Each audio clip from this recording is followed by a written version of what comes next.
friends, welcome to my channel. Today I am going to read an editorial by Sri Kumar Chattopadhyay. He is a retired scientist with the Center for Earth Science Studies, Thiruvananthapuram. Water management in India needs a new course. The theme of World Water Day 2025, a day observed every year on March 22, was glacier preservation.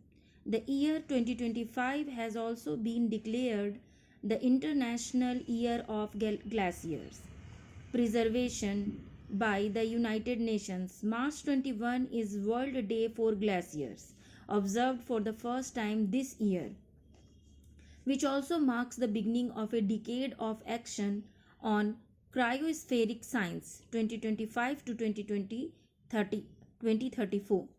There have been a series of global events on various issues that have included the theme of water and glacier from the science to policy and the need for regional and local actions. The United Nations World Water Development Report 2025, which was on the theme Mountain and Glacier Water Towers, has drawn global attention to the importance of mountain waters, including alpine glaciers in the sustainable development of mountain regions and downstream societies. This focus is relevant especially in the context of a rapidly changing mountain cryosphere, which will have a profound impact on downstream water resources. The cryosphere concerns the frozen portion of the earth. The year 2025 is also the midway point in the United Nations Decade of Ocean Science for Sustainable Development 2021 to 2030, which proposes the vision of science we need for the ocean we want. Rising coastal and marine pollution, coastal hazards, rising sea surface temperature and sea level rise, and the loss of marine biodiversity are the subjects of concern that have been highlighted in this ocean decade. A link that is overlooked. Water connects both these geographical entities as there is a clear upstream-downstream linkage. Human activities upstream impact the downstream environment. Although the hydrological cycle operates independently as a natural process, at the subsystem level it is modified due to human activities. These include damming and the diversion of water from rivers for agriculture and other purposes, the drawing of water from surface water bodies and groundwater aquifers, and the pollution of water bodies. All these changes result in the alteration of freshwater flow to coastal areas and the open ocean, thereby affecting the marine environment. Current water management practices often overlook this linkage, which is now emerging as a major global concern.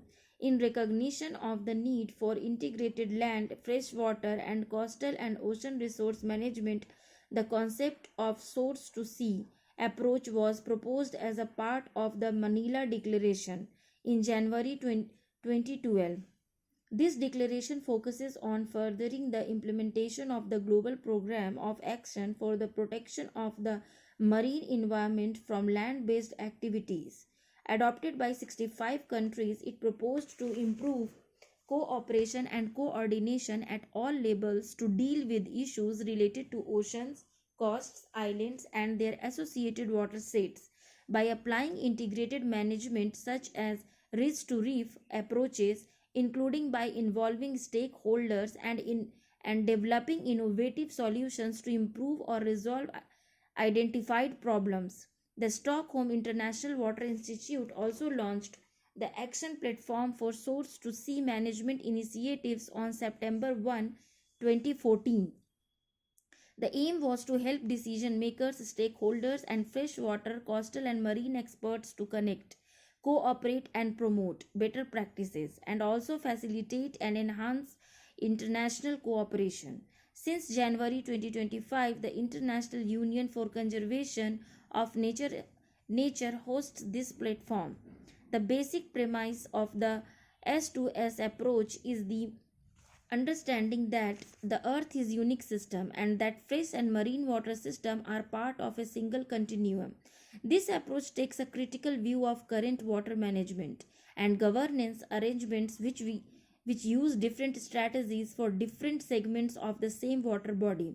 In 2012, the analysis report of the Land Based Pollution Sources Working Group, United Nations University, suggested two major adjustments for the approach to project management.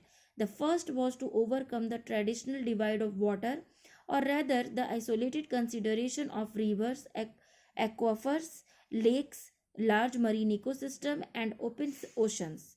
The second was to apply a socio-ecological system scale in design and scientific analysis, including transboundary diagnostic analysis and causal chain analysis, to arrive at solutions. Both these suggestions deserve the attention of all countries. The working group was executing a project of the Global Environmental Facility International Water Science to enhance the use of science in international water projects in order to improve project results. Problems with India's water management. India faces several challenges in the matter of water management. These include spatial heterogeneity in the availability of water, unequal access, increasing pollution, climate change, and conflicts.